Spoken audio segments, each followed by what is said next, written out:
Hello friends, तो आज हम बात करने वाले हैं हॉकाई के एपिसोड 4 के बारे में, जो थोड़ा सा इमोशनल और थोड़ा सा ओके ओके टाइप का एपिसोड था। क्योंकि इस एपिसोड में सीरीज की कहानी तो कुछ खास आगे नहीं बढ़ी, लेकिन इस एपिसोड में अपनी येलेना बिलोवा की एंट्री जरूर हो गई। कमाल की बंदी है यार ये। सो गाइस, एपिसोड की शुरुआत तो वहीं से होती है जहां एपिसोड 3 खत्म हुआ था, लेकिन जैसा मैंने एक्सपेक्ट किया था एपिसोड 3 के खत्म होने पे, वैसा कुछ एपिसोड 4 में हुआ ही नहीं। यार मेरे को लगा था कि जैक का पर्दा फाश हो जाएगा और हॉकाई उसको पेल देगा, लेकिन यार छोड़ो, मार्वल से इतनी उम्मीद करना ही बेकार है। तो यहाँ हॉकाई जैक और इलियानोर से थोड़ी बातचीत करता है और हॉकाई के जाते वक्त इलियानोर उससे कहती है कि वो केट बिशप को खोना नहीं चाहती और इसलिए हॉकाई केट बिशप को अपने मिशन से दूर ही रखे तो ही अच्छा होगा। जिसके जवाब में हॉकाई उससे वादा भी करता है कि वो केट बिशप पे कोई भी आंच नहीं आने देगा।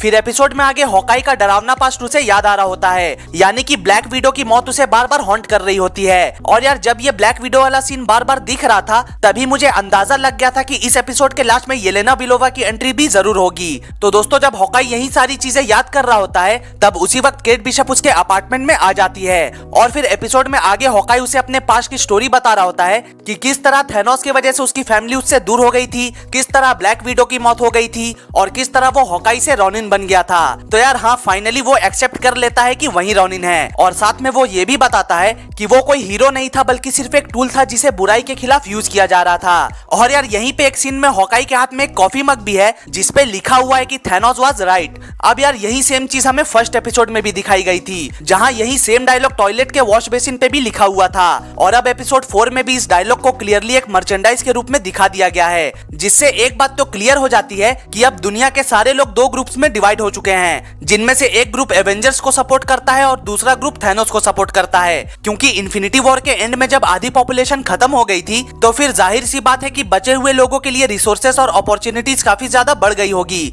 और इसलिए शायद जो लोग थैनोस के स्नैप को सरवाइव कर गए थे, उन लोगों को ऐसा लगा होगा कि यार अच्छा ही हुआ, भले ही कुछ लोगों को उन्होंने खो दिया, लेकिन कम से कम मौज की जिंदगी तो जी रहे थे वो। तो यार फिर एपिसोड में आगे दिखाया जाता है कि हॉकाई काजी से मिलता है और उसे धमकी देता है कि वो माया को समझा दे कि वो रॉनिन का पीछा करना बंद कर दे। और एपिसोड के क्लाइमैक्स में एक अच्छी सी फाइट भी देखने को मिलती है, जहां एक तरफ केट बिशप माया से लड़ रही होती है और दूसरी तरफ क्लिंट बार्टन एक अननोन पर्सन से लड़ रहा होता है, जिसका खुलासा होता है आखिर में कि ये तो अपनी येलेना बिलोवा है। हाय ए येलेना, मेरे को भी अपने टीम में ले लेना, कंट्रोल। तो यार येलेना बिलोवा को देखकर क्लिंट बार्टन समझ जाता है कि वो क्लिंट से बदला लेना चाहती है, क्योंकि शायद उसे ऐसा लगता होगा कि हॉकाई ने जानबूझकर नताशा की जान ली थी और इसलिए अब वो हॉकाई के पीछे पड़ी है। तो फिर आखिर में हॉकाई केट बिशप से कहता है कि तुम यहाँ से चली जाओ, क्योंकि अब ये लड़ाई सिर्फ मेरी है और मैं तुम्हें किसी भी खतरे में नहीं डाल सकता। और यहीं से ये एपिसोड खत्म हो जाता है। अब यार अगर ओवरऑल देखा जाए तो ये एपिसोड ठीक ठाक ही था। मेरे कहने का मतलब है कि पिछले 3 एपिसोड्स के मुकाबले ये वाला एपिसोड थोड़ा सा वीक लगा मुझे, क्योंकि इस एपिसोड में उतना कुछ खास देखने को मिला ही नहीं, लेकिन खास देखने को जरूर मिली येलेना बिलोवा। इसलिए यार अपनी येलेना बिलोवा के लिए इस एपिसोड को जरूर देखना।